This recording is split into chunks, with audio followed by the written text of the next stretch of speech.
नमस्कार विद्यार्थी मित्रांनो, स्वागत आहे तुमचे आणखी एका नवीन व्हिडिओमध्ये। आजच्या व्हिडिओत आपण चालू घडामोडीवरील प्रश्नसंच पाहणार आहोत, जो TCS IBPS पॅटर्नवर आधारित आहे।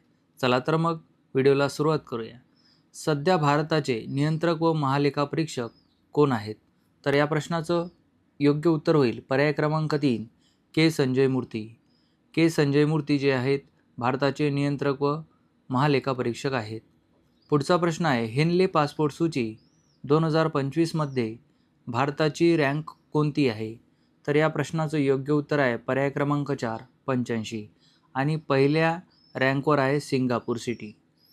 प्रश्न तिसरा आहे, भारतात सध्या एकूण रामसर वेटलँड साईट किती आहेत? तर याचं योग्य उत्तर आहे पर्याय क्रमांक 1 93। प्रश्न चौथा आहे, 59वा ज्ञानपीठ पुरस्कार कोणाला मिळाला आहे? तर या प्रश्नाचं योग्य उत्तर आहे पर्याय क्रमांक 2 विनोद कुमार शुक्ला यांना हा ज्ञानपीठ पुरस्कार मिळाला आहे। पुढचा प्रश्न आहे, 2025चा शांतीचा नोबेल पुरस्कार कोणाला दिला गेला आहे? पर्याय क्रमांक 4 मारिया मचोडा यांना दिला गेला आहे। पुढचा प्रश्न आहे, देशातील पहिली AI तंत्रज्ञानाने चालणारी अंगणवाडी कुठे आहे?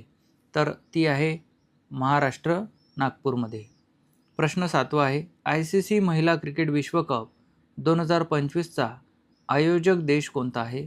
तर या प्रश्नाचं योग्य उत्तर होईल पर्याय क्रमांक 4 1 आणि 2 म्हणजे भारत आणि श्रीलंका हे आयोजक देश होते। तर हा होता आजचा व्हिडिओ। आवडल्यास व्हिडिओला लाईक करा, चॅनलवर नवीन असणार तर चॅनलला सबस्क्राईब करा। असेच नवनवीन व्हिडिओ पाहण्यासाठी धन्यवाद। जय हिंद, जय महाराष्ट्र।